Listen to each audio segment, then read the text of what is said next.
नमस्कार दोस्तों, स्वागत है आप सब लोगों का आरपीएससी एग्जाम्स यूट्यूब चैनल पर।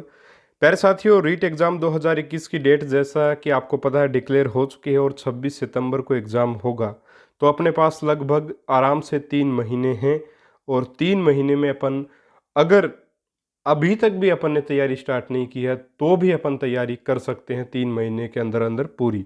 ठीक है। और अभी तो अपन ने सब लोगों ने लगभग कंप्लीट तैयारी कर ली है। अभी रिवीजन अपने को करना और उसी के तहत गणित की टॉपिक वाइज प्रश्नों की सीरीज मैंने चला रखी है और प्रश्न भी बहुत देखिए शानदार हैं।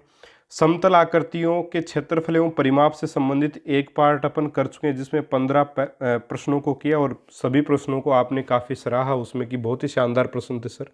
तो आज के प्रश्न हालांकि थोड़े से इजी लेवल के हैं लेकिन आज वाले प्रश्न भी बहुत अच्छे रहेंगे और आज अपन 10 प्रश्नों को देखेंगे और क्षेत्रफल और परिमाप से संबंधित जो प्रश्न हैं उस सीरीज को और भी आगे अपने को बढ़ाना है क्योंकि इसमें काफ़ी सारे प्रश्न होते हैं। देखिए कहीं से भी प्रश्न आ सकता है तो लगभग सभी प्रश्नों को, सभी टाइप के प्रश्नों को कवर करने की कोशिश इसमें करेंगे ताकि आपकी अच्छी प्रैक्टिस हो सके एग्जाम से पहले। तो चलिए शुरू कर लेते हैं और अगर आपने चैनल को सब्सक्राइब नहीं किया सब्सक्राइब जरूर कर लीजिएगा वीडियो देखने के बाद जब आपको वीडियो पसंद आ जाए।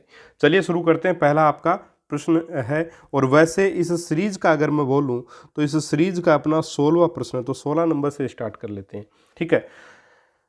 अपने सकेंद्रीय वर्त दिए गए हैं। सकेंद्रीय वर्तों की त्रिज्याएं 5 सेंटीमीटर और 4 सेंटीमीटर। सकेंद्रीय का मतलब दो वर्त जिनके केंद्र क्या है, एक जैसे हैं। ठीक है।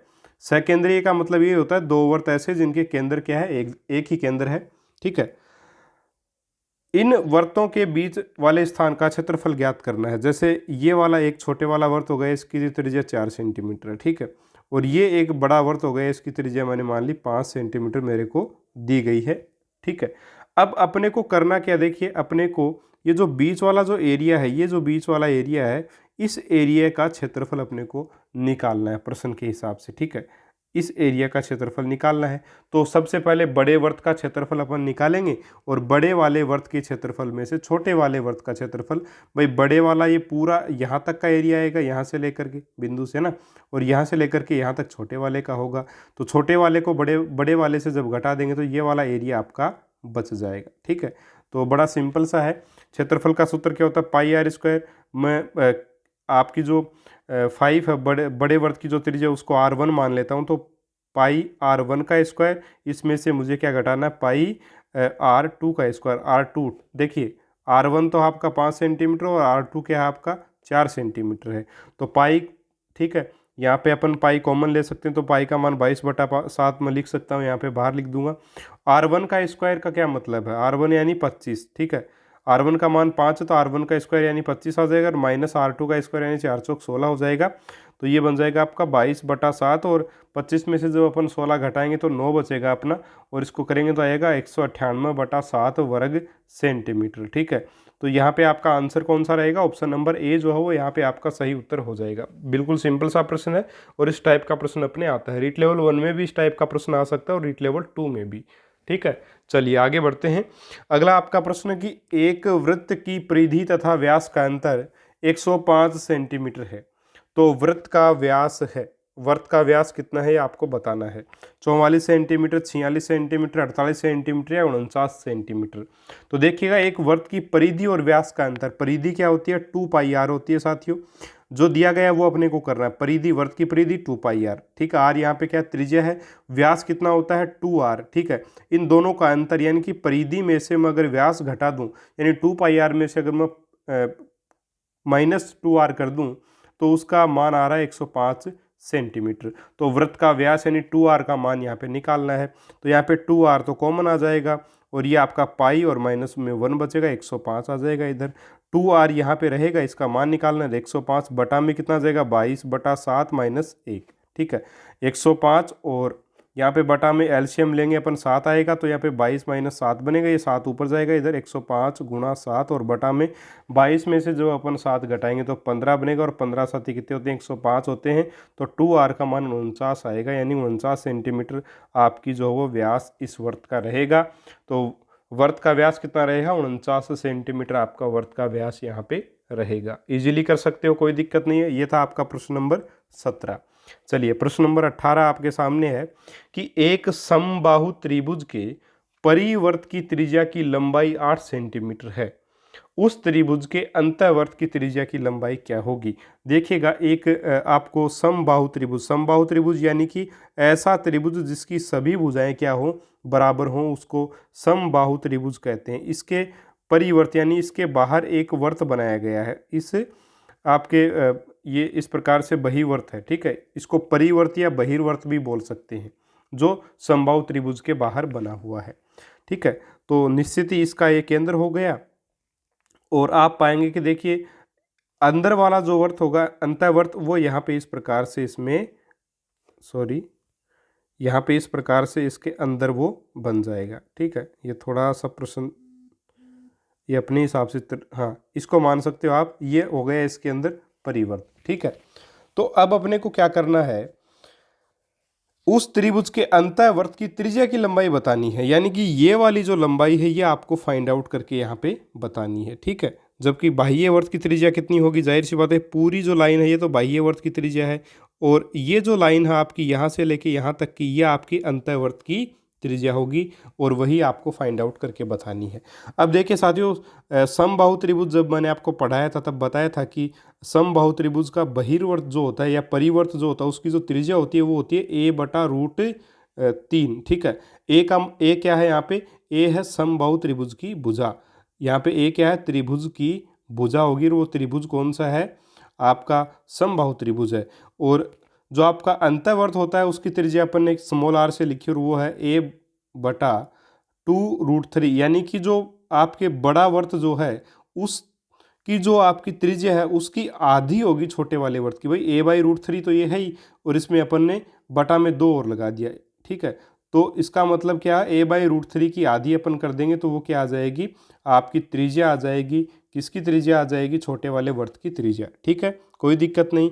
अब यहाँ पे आपको क्या करना है, अपने को बताना क्या, देखिए एक समबाहु त्रिभुज के परिवर्त की त्रिज्या की लंबाई, हाँ परिवर्त की त्रिज्या की लंबाई अपने को दे रखी है, यानी a/√3 बराबर आपको दे रखा है 8, ठीक है।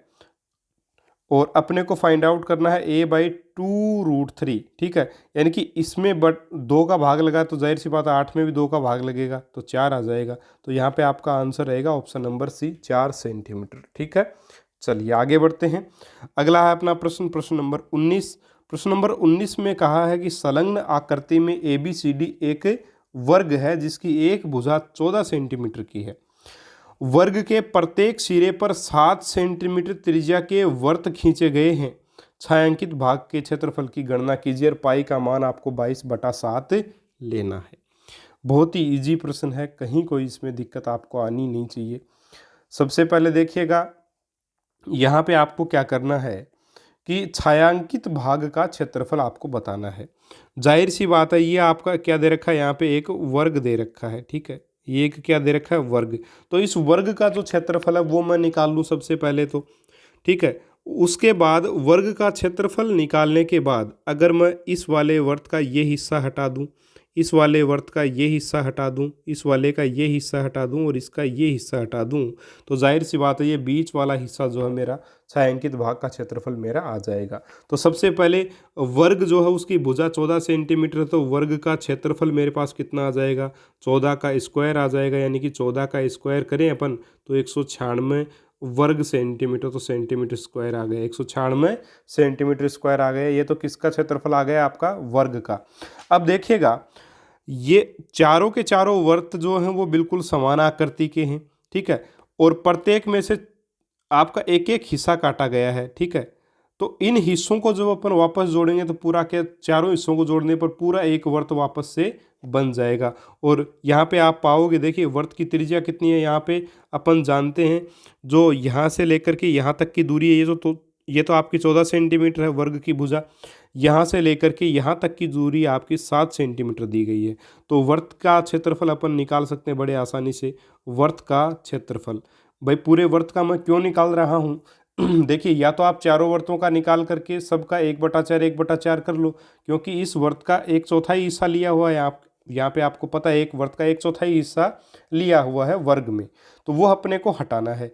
तो या तो एक पूरे वर्ग का क्षेत्रफल, भाई पूरे वर्त का क्षेत्रफल अपन हटा देंगे, क्योंकि चारों हिस्सों को इन ये वाला हिस्सा, ये वाला हिस्सा, ये वाला जब जुड़ेंगे तो पूरा वर्त बनेगा। तो ये पाई आर स्क्वायर होता है। आर का मान 22/7 पाई का मान हो जाएगा, आर का मान 7 × 7 आ जाएगा, 7 से 7 कटेगा, ये आपका 154 सेंटीमीटर स्क्वायर आएगा।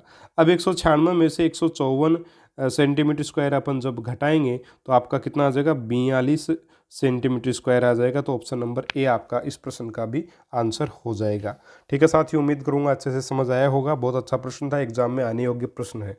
चलिए आगे बढ़ते हैं। प्रश्न नंबर 20 की बात करता हूं अभी, कि एक वृत्त की परिधि एवं त्रिज्या का अंतर 37 सेंटीमीटर है। वृत्त का क्षेत्रफल क्या होगा? पाई का मान 22/7 आपको लेना है।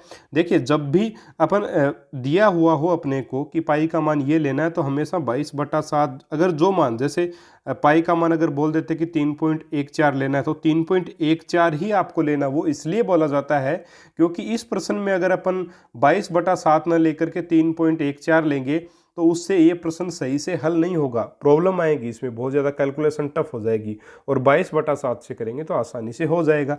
इसलिए जो प्रश्न में दिया जाए वही मान आपको पाई का लेना है। ठीक है, चलिए करते हैं इस प्रश्न को। एक वर्त की परिधि क्या होती है? 2πr होती है, और आपकी त्रिज्या क्या होती है? r होती है। इनका अंतर 37 सेंटीमीटर दे रखा है और आपको क्षेत्रफल पूछा है।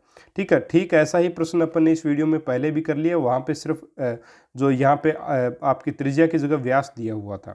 ठीक है, तो सेम यहाँ पर करेंगे। ये आपका r कॉमन आ जाएगा, ये 2π, पाई का मान 22/7 और माइनस में 1 इक्वल्स टू आ जाएगा 37। यहाँ पे अपन करें, r का मान आ जाएगा 44 बटा में पूरा एलसीएम यहाँ पे लूंगा मैं 7 आ जाएगा, और माइनस का 7 और 37। ठीक है, अब देखिएगा r बराबर 44 से अगर मैं 7 घटाऊँ, ठीक है, तो कितना बचेगा? 37। ठीक है, हाँ चलिए गुणा यहीं कर लेते हैं, गुणा 37/7 बराबर 37। अब 37 से 37 कट गया, इसका मतलब r का मान आ गया 7 सेंटीमीटर। यानी आपकी त्रिज्या कितनी आ गई? 7 सेंटीमीटर आ गई।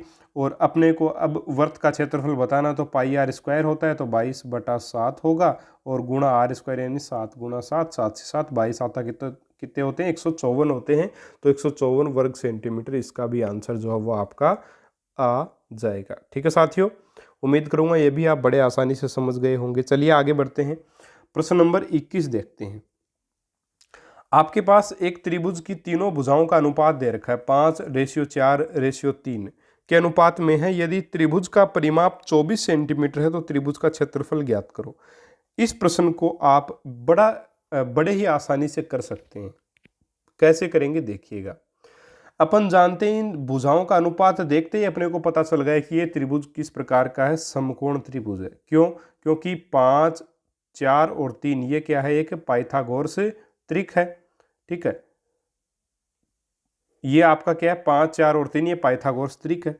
पाइथागोरस त्रिक क्या होता है कि जो बड़ी वाली भुजा होती है उसका जो वर्ग होता है उसका वर्ग दो छोटी वाली जो भुजाएं होंगी 4 और 3 है यहाँ पे, इनके वर्गों के योग के बराबर होता है। तो आप देख भी सकते हैं 5 25 होगा, और इधर अपन 16 + 9 करेंगे तो ये भी 25 आएगा। तो ये एक पाइथागोरस त्रिक रहेगा। यानी कि ये जिस त्रिभुज की बात कर रहा है वो क्या है? आपका समकोण त्रिभुज है। और समकोण त्रिभुज का क्षेत्रफल क्या होता है? समकोण त्रिभुज का जो क्षेत्रफल होता है वो होता है 1/2 गुणा आधार और गुणा में ऊंचाई। ठीक है, आधार और गुणा में ऊंचाई। अब अपने को यहाँ पे आधार चाहिए और ऊंचाई चाहिए, सीधी सी बात है।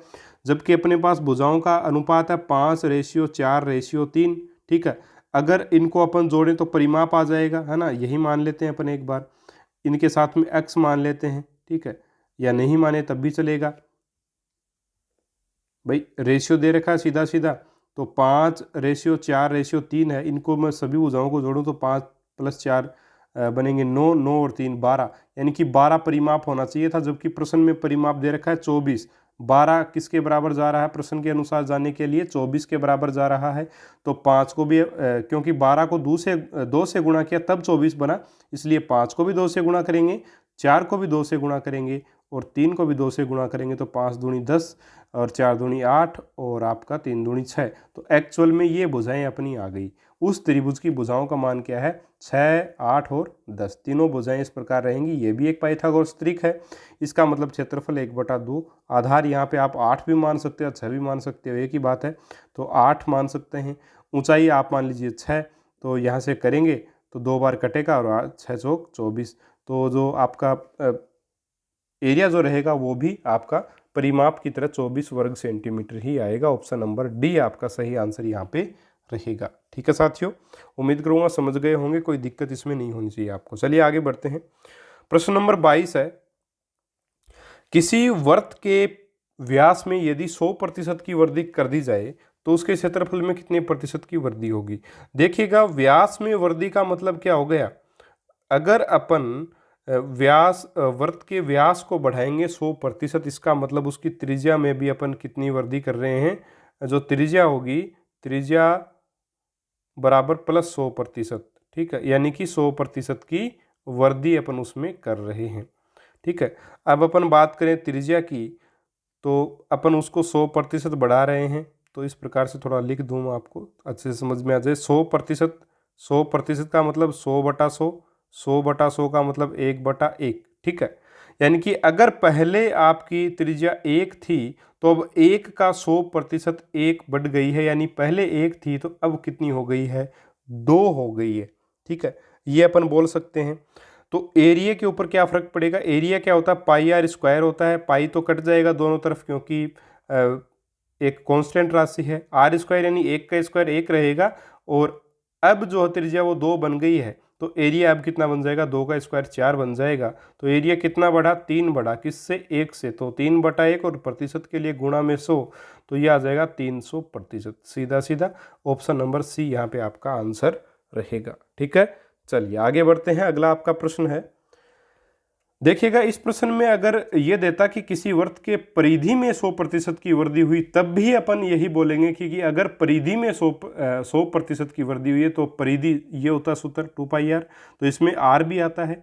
ठीक है, तो त्रिज्या में भी 100% की वृद्धि हुई है, उसका मतलब यही मानेंगे अपन। जैसे यहाँ पे माना ना, व्यास में 100% की वृद्धि का मतलब यही है कि त्रिज्या में भी 100% की वृद्धि हुई है, भाई जाहिर सी बात है ना।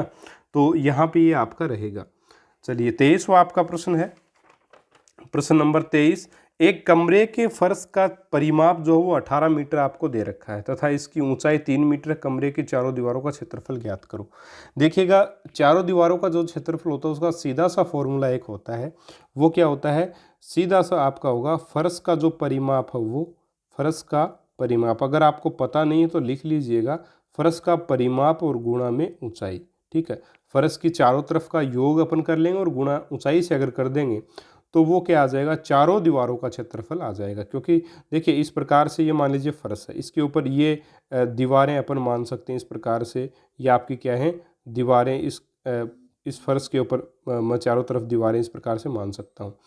तो अपन क्या करेंगे, जब निकालेंगे फर्श का, भाई फर्श का जो परिमाप है, ये चारों तरफ का माप अपने पास है, उसको जो अपन ये जो हाइट है इससे मल्टीप्लाई जो अपन कर देंगे, हाइट से मल्टीप्लाई कर देंगे तो जाहिर सी बात है एरिया आ जाएगा। इसीलिए यहाँ पे ये फॉर्मूला आपका बना है, जो चारों दीवारें होती हैं कमरे की, उसका क्षेत्रफल जब भी ज्ञात करना हो तो अपने को अगर फर्श का परिमाप दिया है तो ऊंचाई से अपन सीधा मल्टीप्लाई कर देंगे। तो फर्श का परिमाप 18, ऊंचाई आपकी कितनी है 3, तो 18 3 54 वर्ग मीटर आपका आंसर आ जाएगा। ऑप्शन नंबर सी यहाँ पे आपका सही होगा। ठीक है, अगला आपका प्रश्न देखिएगा, प्रश्न नंबर 24 है। ठीक है, 23वां प्रश्न बिल्कुल आसान था, लेकिन इसलिए लिया क्योंकि यहाँ पे बच्चे थोड़े से कंफ्यूज हो जाते हैं, आप अलग फॉर्मूले लगाने लगते हैं तो वो गलत हो जाएगा, है ना। चलिए 24वां आपका प्रश्न है कि एक आयत की लंबाई 15 सेंटीमीटर तथा इसके विकर्ण की लंबाई 17 सेंटीमीटर है, तो आयत का क्षेत्रफल कितना होगा। अब देखिए यहाँ पे अगर डायग्राम बनाना चाहिए तो इस प्रकार से बन सकता है। एक आयत अपने को दिया हुआ है, ठीक है, इस आयत की आपकी लंबाई आपको दे रखी है 15 सेंटीमीटर, लंबाई है 15 सेंटीमीटर, और जो इसका विकर्ण है वो 17 सेंटीमीटर का है। ठीक है, अब आपको पूछा गया है, आपको पूछा ये है कि इसका क्षेत्रफल कितना है।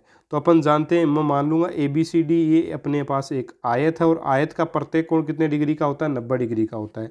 ये वाली भुजा 15 सेंटीमीटर, ये वाली भुजा 17 सेंटीमीटर, और ये आपके पास एक क्या बन जाएगा, समकोण त्रिभुज बनेगा या नहीं बनेगा, बिल्कुल बन जाएगा। ठीक है, समकोण त्रिभुज बनेगा तो यहाँ पे अपन BC का मान निकाल सकते हैं, कोई दिक्कत नहीं होगी। BC का मान मैं क्यों निकाल रहा हूँ, क्योंकि ये क्या है, ऊंचाई है, और अपन जानते हैं जो आयत का जो क्षेत्रफल होता है साथियों, आयत का जो क्षेत्रफल होता है वो क्या होता है आपका, आधार गुणा क्या होता है, आधार गुणा क्या होता है, ऊंचाई होता है।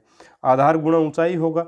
तो अपने पास आधार तो है 15 सेंटीमीटर का, लेकिन ऊंचाई नहीं है। वो निकालने के लिए यहाँ पे अपन जानते हैं आयत का जो कोण है वो 90 डिग्री का है, तो एक समकोण ट्रायंगल बनेगा। समकोण त्रिभुज में अपन पाइथागोरस प्रमेय लगाएंगे तो 17 का जो स्क्वायर होगा वो किसके बराबर हो जाएगा, 15 के स्क्वायर के और प्लस BC के स्क्वायर के। BC क्या है यहाँ पे, ऊंचाई है।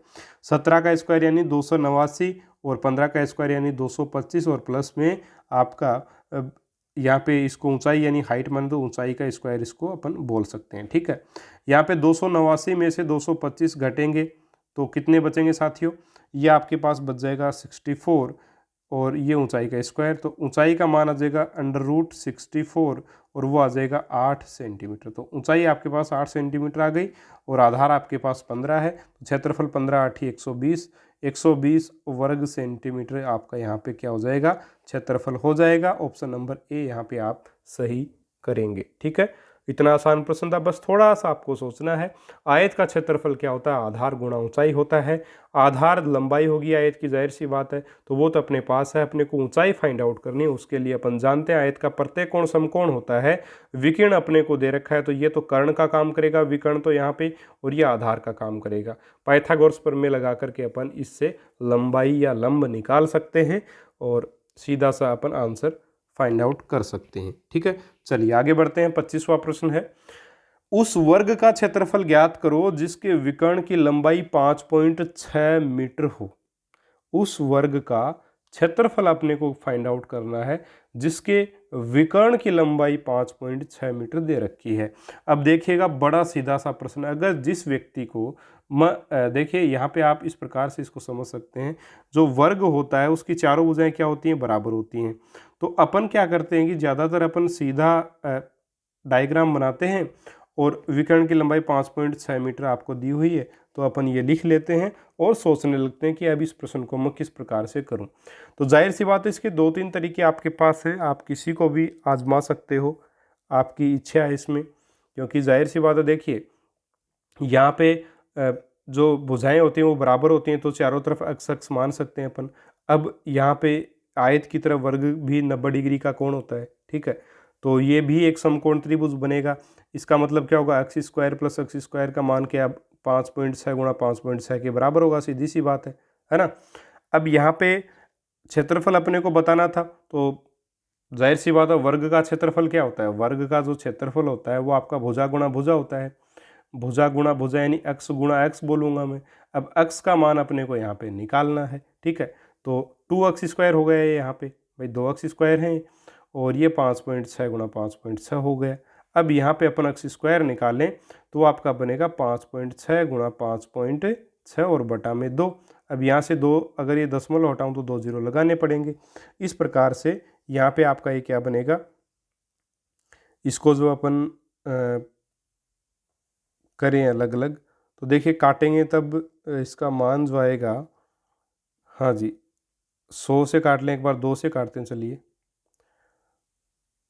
28 आ जाएगा, फिर ये 14 आ जाएगा, ये 50 आ जाएगा, ये 25 आ जाएगा, ये आपका 7 आ जाएगा और आगे कटेगा नहीं।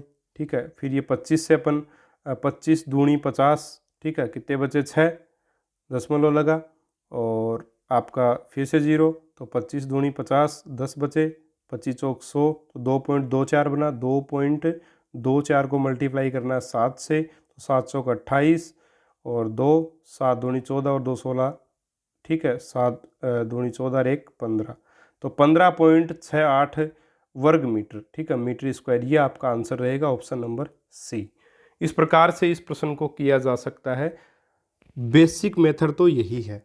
ठीक है, इसके अलावा इसके बाद एक फॉर्मूला भी अपना बन जाता है। ठीक है, फॉर्मूला बना, क्या बना फॉर्मूला, मैं लिखूंगा यहाँ पे, देखिए फॉर्मूला ये होता है, वर्ग का क्षेत्रफल एक तो आपका होता है क्या, भुजा गुणा भुजा। विकर्ण की फॉर्म में पूछ रहे तो वो होता है आपका विकर्ण का स्क्वायर, विकर्ण का स्क्वायर और बटा में 2। ठीक है, ये सूत्र आया कहाँ से, ये इसी से निकल के आया। देखिए ये यहाँ पे आप देखिएगा, यहाँ पे क्या किया था अपन ने, एक्स स्क्वायर इक्वल्स टू आया था आपके पास 5.6 गुणा 5.6। 5.6 कौन है यहाँ पे, विकर्ण, तो विकर्ण गुणा विकर्ण और बटा में कितना था, 2 था। एक्स स्क्वायर आपका क्षेत्रफल है, तो मैंने लिखा वर्ग का क्षेत्रफल बराबर विकर्ण गुणा विकर्ण बटा 2। तो ये फॉर्मूला इस प्रकार से बन के आया है। तो इस फॉर्मूले में डायरेक्ट अपन प्रश्न की संख्याओं को पुटअप करके भी आंसर निकाल सकते थे। ठीक है, तो ये तरीके, ये अपना 25वां प्रश्न था और आज की वीडियो का लास्ट प्रश्न था। बेसिक मेथड भी बताए हैं आपको, कहाँ से फॉर्मूले निकल के आए ये भी इसमें बता दिया है, अच्छे से समझ आ गया होगा। और भी प्रश्न करेंगे इस टॉपिक के ऊपर। उसके बाद आयतन वाले टॉपिक, ये 2 टॉपिक जो है वो काफ़ी बड़े टॉपिक है। ठीक है, प्रश्न इनमें से एक ही आता है निश्चित तौर पे, लेकिन इनको समय देना अपने को पड़ेगा, क्योंकि कोई नई टाइप का अगर प्रश्न वहाँ पे बन गया, दिमाग नहीं चला, तो फिर मुश्किल में फंस जाओगे। इसलिए जितनी टाइप हो सकती है आपको यहाँ पे करनी है, मैं करवाऊँगा। प्लस में आपको और खुद से भी इसमें प्रैक्टिस करनी ही पड़ेगी, इसके अलावा और कोई रास्ता नहीं है। गणित नहीं आती, उसका एक ही तरीका करने का, उसको खूब आप उसको प्रैक्टिस कीजिए, तभी एक प्रकार से आपको अच्छे से गणित आ पाएगी। ठीक है साथियों, मिलेंगे अपन अगले वीडियो में और महत्वपूर्ण प्रश्नों के साथ। अगर आपको वीडियो अच्छा लगा तो ज़रूर से ज़रूर सब्सक्राइब कीजिएगा चैनल को, अपने दोस्तों के साथ शेयर करें, पढ़ाई पे ध्यान रखिएगा। मिलेंगे अगले वीडियो में कुछ और महत्वपूर्ण प्रश्नों के साथ। तब तक के लिए नमस्कार, जय हिंद, जय भारत।